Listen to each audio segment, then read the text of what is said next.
ఇటీవల వరుసగా time bad నడుస్తా ఉంది. 200 కోట్లతో అడ్డంగా దొరికిపోయారు. జగన్మోహన్ రెడ్డి ముఖ్య అనుచరులు 200 కోట్ల ఆస్తులు సీజ్ అవడంతో పరారీలోకి వెళ్ళిపోయారు. అసలు జగన్మోహన్ రెడ్డికి ఈ కేసుకి సంబంధం ఏంటి?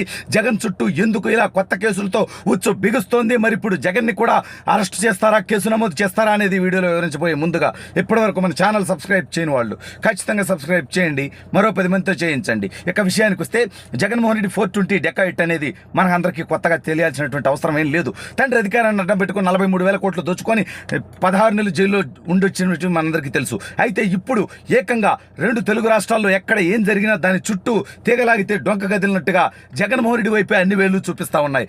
200 కోట్ల ఆస్తులు, సాహితీ ఇన్ఫ్రాటెక్కి సంబంధించినటువంటి ఆస్తులు పోలీసులు సీజ్ చేయడంతో ఒక్కసారిగా తెలుగు రాష్ట్రాలు ఉలిక్కిపడినటువంటి పరిస్థితి. అసలే ఎన్నికలు వస్తా ఉన్నాయి. మరోవైపు వందలాది వేలాది కోట్ల రూపాయల డబ్బును ప్రజల మీద వెదజల్లి చిల్లరగా వేసి మరోసారి అధికారంలోకి రావాలనేటువంటి ఆశతో ఉన్నాడు జగన్మోహన్ రెడ్డి. మరోవైపు తెలుగుదేశం, జనసేన పార్టీలు పొత్తుతో ముందుకెళ్తూ బలంగా 140కి పైగా స్థానాలు గెలిచేటువంటి పరిస్థితి కనిపిస్తుంది. మరోవైపు భారతీయ జనతా పార్టీ కూడా ఈ టీంలోకి వచ్చేస్తే ఇక జగన్మోహన్ రెడ్డికి చుక్కలు మొదలైనట్టే.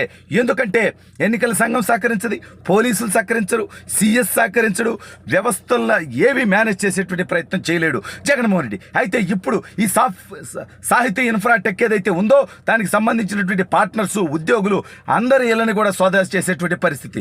200 కోట్ల రూపాయలంటే సాధారణమైనటువంటి విషయం కాదు. అంటే బయటికి దొరికిందే 200 కోట్లకు సంబంధించినటువంటి అంశాలైతే వేలాది కోట్ల రూపాయల కుంభకోణాలు దీంట్లో ఉండేటువంటి అవకాశం ఉంది. పైగా దీనికి ఖచ్చితంగా జగన్మోహన్ రెడ్డి అనేటువంటి వ్యక్తికి లింక్ ఉండేటువంటి అవకాశం ఉంది. తను కాకపోయినా జగన్మోహన్ రెడ్డి యొక్క ముఖ్య అనుచరులు ఇందులో ఉన్నారనేటువంటి వార్తలు వస్తున్నాయి. లక్ష్మీనారాయణ కుటుంబం పరారీలోకి వెళ్ళిపోవడంతో, లక్ష్మీనారాయణ కోసం సిసిఎస్ పోలీసులు వెతుకులాట ప్రారంభించడంతో ఖచ్చితంగా తాడేపల్లి ప్యాలెస్లో కూడా ఆ లక్ష్మీనారాయణ దక్కునేటువంటి అవకాశం ఉంది. నేను ఊరికి ఆరోపణలు చేయట్లా.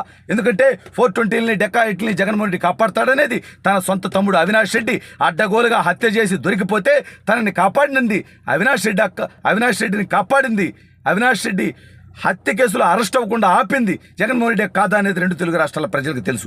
ఏకంగా అవినాష్ రెడ్డి తల్లికి అనారోగ్యం ఉందని చెప్పి ఆవిడని కర్నూలులో ఒక ఆసుపత్రిలో పెట్టి ఆసుపత్రి చుట్టూ 3,000 మంది రౌడీ మూకల్ని పులివెందుల నుంచి, కడప నుంచి, కర్నూలు నుంచి వైసీపీ రౌడీ మూకల్ని దించి సిబిఐ వాళ్ళని బెదిరించి అతను అరెస్ట్ కాకుండా కాపాడాడు జగన్మోహన్ రెడ్డి. అదేవిధంగా తను 2 కళ్ళు సిద్ధాంతం చెప్పి సునీతారెడ్డిని కూడా బెదిరించినటువంటి విషయం మనందరికీ తెలుసు.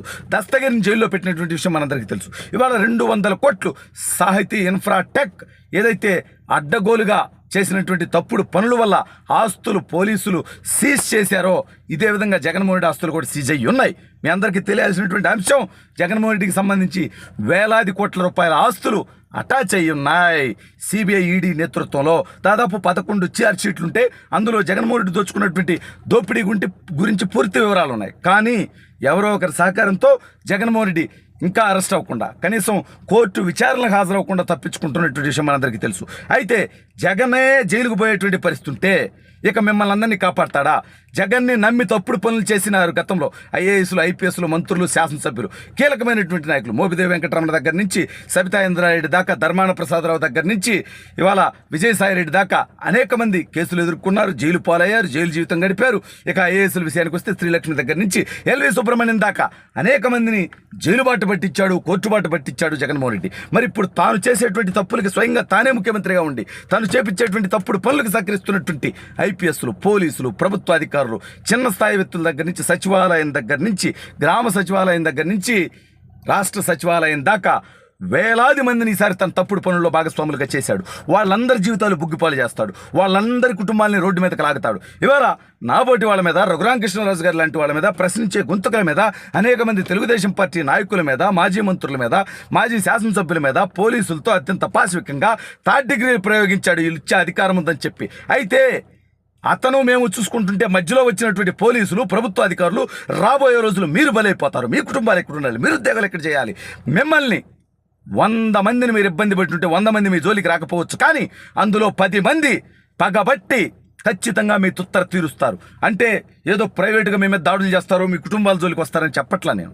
న్యాయపరంగా, చట్టపరంగా మిమ్మల్ని న్యాయస్థానాల ముందు దోషులుగా నిలబెడతారు, శిక్షించేలా చేస్తారు అని చెప్తున్నాను. అప్పుడు మీరు న్యాయస్థానాల ముందు దోషులుగా నిలబడి మీరు జైలు పాలైతే మీ కుటుంబాలు రోడ్డు పాలవుతాయా లేదా?